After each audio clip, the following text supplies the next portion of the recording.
चला, नमस्कार विद्यार्थी मित्रांनो, तुमचं सर्वांचं स्वागत आहे आपल्या YouTube चॅनलवर. जसं की तुम्ही टायटलमध्ये पाहिलं असेल की बऱ्याच विद्यार्थ्यांना त्यांचे मार्क कॅल्क्युलेट करायला जमत नाही. थोडं जमत नाही इन द सेन्स त्यांना लक्षात येत नाही की आपण कसे कॅल्क्युलेट करायला पाहिजेत आणि आपण पेपर 1 मधून पेपर 2 साठी क्वालिफाय झालो आहोत की नाहीत. तर या शंका बऱ्याचपैकी मुलांना या ठिकाणी दिसत आहेत, समोर आल्या आहेत. त्यामुळं एक सेशन घेणं गरजेचं होतं. त्यामुळे हा एक व्हिडिओ मी अपलोड करत आहे की ज्याच्या माध्यमातून मी तुम्हाला सांगेन की तुम्हाला कशा पद्धतीने तुमचे मार्क कॅल्क्युलेट करायचे आणि तुम्हाला मेरिट लिस्टमध्ये येता येईल की नाही. कारण तुम्ही जर पेपर 2 मध्ये देखील क्वालिफाय झाला तरच मात्र तुमच्या त्या फायनल लिस्टमध्ये नाव लागू शकतं, की ज्याच्यामध्ये तुम्हाला तुमचे जे मार्क असतील त्याप्रमाणे तुमची लिस्ट लागेल आणि मग त्याच्यातून कुठल्या पोस्टला प्रेफरन्स दिलाय तुम्ही त्या पद्धतीने तुम्हाला पुढं तुमच्या पोस्टसाठी वगैरे तुम्ही कन्सिडर केले जाऊ शकाल. आता फक्त मी तुम्हाला हे सांगणार आहे की पेपर 2 साठी तुम्ही क्वालिफाय होतात तर ते कशा पद्धतीने होतात या गोष्टी मी तुम्हाला आजच्या या व्हिडिओमधून सांगणार आहे. लक्षात, पेपर 2 साठी रिस्पॉन्स शीट जी तुमची आली त्याच्यामध्ये बघा तुम्हाला डिटेल दिसत असेल की ज्या ज्या ठिकाणी तुमचे उत्तर बरोबर आले त्या त्या ठिकाणी तुम्हाला 2 मार्क असे मिळाले दिसत आहे आणि जे प्रश्न चुकलेले आहेत त्याच्यामध्ये तुम्हाला वजा 0.5 असं दिसत आहे, बरोबर, वजा 0.5 असं दिसत आहे. आणि जे प्रश्न तुम्ही स्किप केलेत त्या स्किप केलेल्या प्रश्नांना तुम्हाला त्या ठिकाणी डॅश असे आले असणार, बरोबर. त्यामुळे स्किप केलेले जे प्रश्न आहेत त्याचा निगेटिव्ह मार्किंगशी संबंध नाही आहे. आपल्याला समजून घ्यायचं की आपण पेपर 1 मध्ये आणि पेपर 2 मध्ये कसे मार्क मिळालेत, बरोबर. जर लाईक करून घ्या. तुम्हाला पहिल्यांदा पेपर मधली इन्फॉर्मेशन दाखवतो, पीडीएफ मधली नेमकं त्यांनी काय सांगितलंय बघा. उपरोक्त पेपर क्रमांक 1 आणि पेपर क्रमांक 2 ची परीक्षा एकत्र एकाच वेळी घेण्यात येईल. पेपर क्रमांक 1 मधील किमान 45% गुण प्राप्त करणाऱ्या परीक्षार्थ्यांचाच पेपर क्रमांक 2 तपासण्यात येईल. म्हणजे काय, तर आपला बघा पेपर 1 होता. पेपर 1 जो होता तो आपला 60 प्रश्नांचा होता, बरोबर.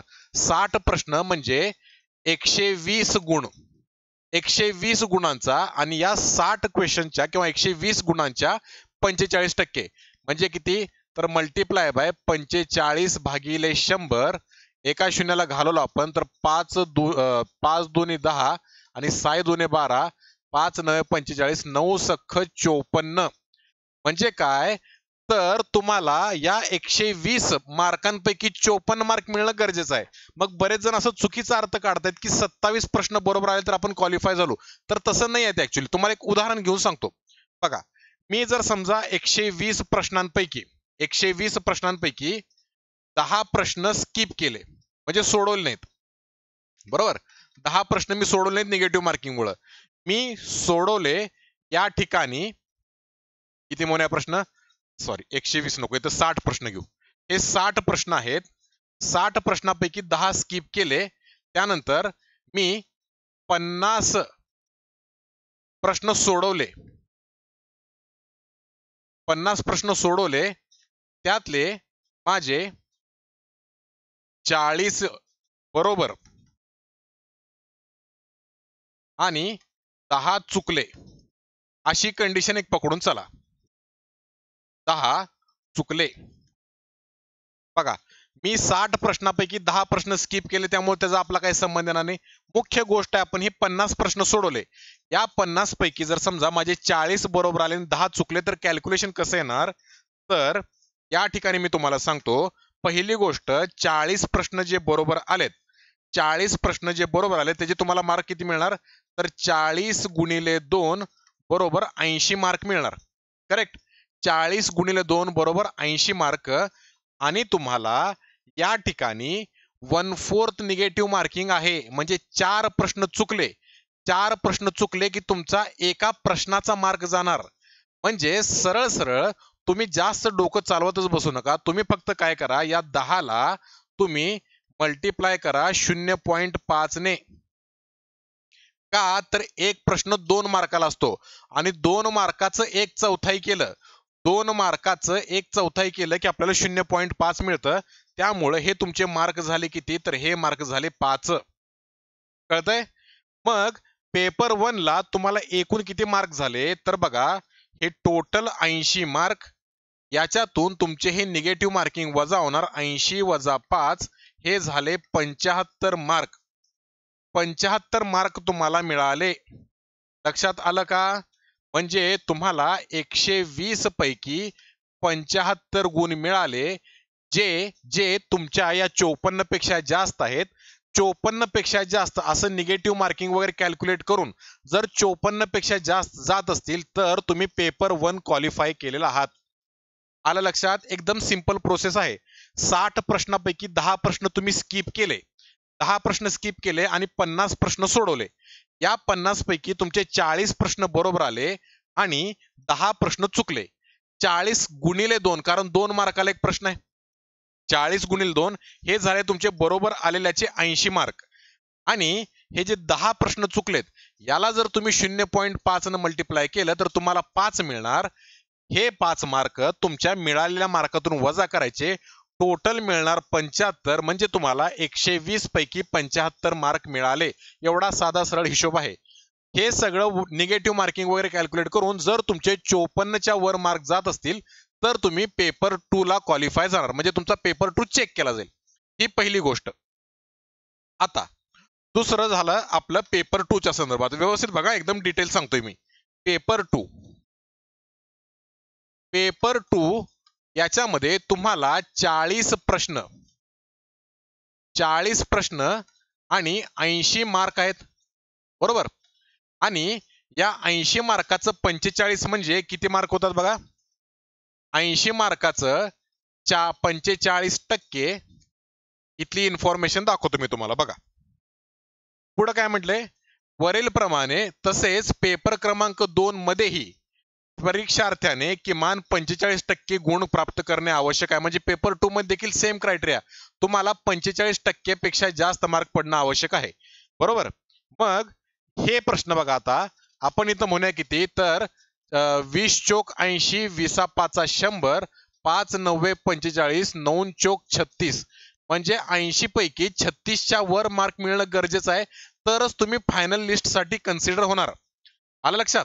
मग पुन्हा 40 प्रश्नांचं देखील मी तेच लॉजिक लावून दाखवतो. बघा 40 प्रश्नापैकी तुम्ही 5 जर समजा स्किप केले, 5 प्रश्न सोडून टाकले तुम्ही आणि या उरलेल्या 35 सोडवलेल्या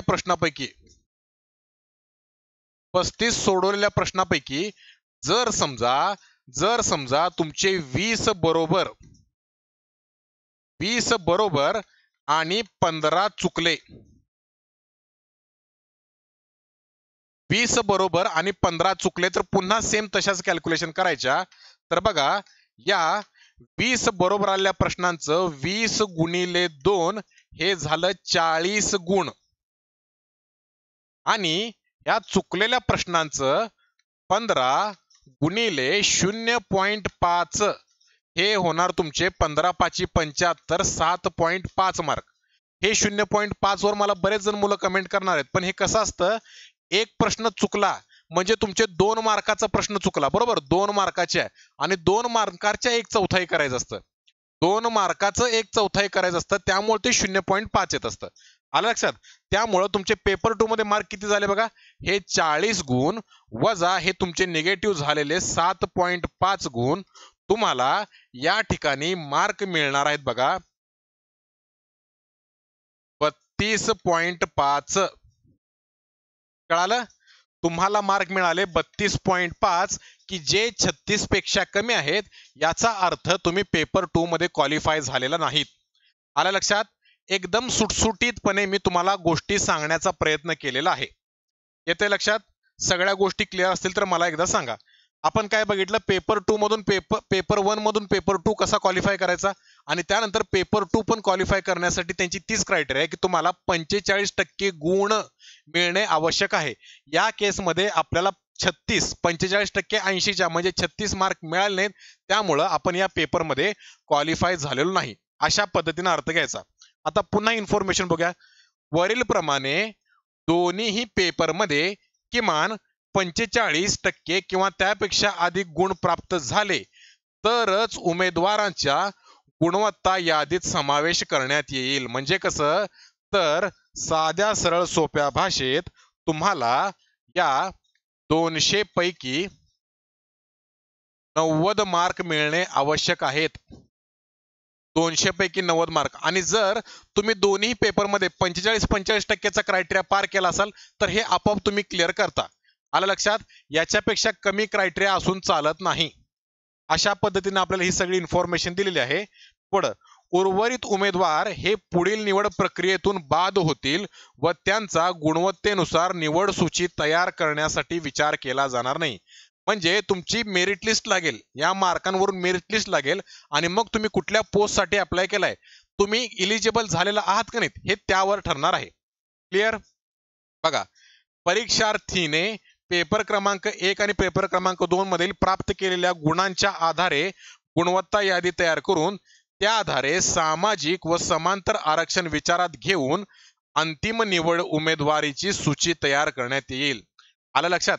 एकंदरीत त्यांचं असं म्हणणं आहे की तुम्हाला पेपर 1 मध्ये 54 पेक्षा जास्त मार्क अपेक्षित आहेत निगेटिव्ह वगैरे करून, आणि पेपर 2 मध्ये देखील 36 पेक्षा जास्त मार्क, असे ओव्हरऑल 200 पैकी 90च्या वर जर असतील मार्क तुमचे, तरच तुम्ही पोस्टसाठी कन्सिडर केले जाणार. आलं लक्षात? माझ्या पद्धतीनं मी खूप सोपं करून सांगण्याचा प्रयत्न केलेला आहे. बऱ्याच मुलांना या 0.5 वर ऑब्जेक्शन असेल, पण ते तसंच असतं. तुमची रिस्पॉन्स शीट चेक करा, त्याच्यामध्ये चुकलेल्या प्रश्नाच्या तिथे तुम्हाला खाली -0.5 असंच दिसेल. अशा पद्धतीनं जर तुम्ही कॅल्क्युलेट केलं तर तुम्हाला लक्षात येईल की तुम्ही पेपर 1, पेपर 2 आणि ओव्हरऑल एक्झामसाठी किंवा मेरिट लिस्टसाठी क्वालिफाय झाला का नाही. जर तुम्हाला हा व्हिडिओ आवडला असेल तर कमेंट करा, तुमच्या शंका असतील तर कळवत राहा आणि आपल्या चॅनलला लाईक करून सबस्क्राईब करायला विसरू नका. तोपर्यंत थांबतो मी. धन्यवाद. जय हिंद आणि जय महाराष्ट्र. Thank you very much.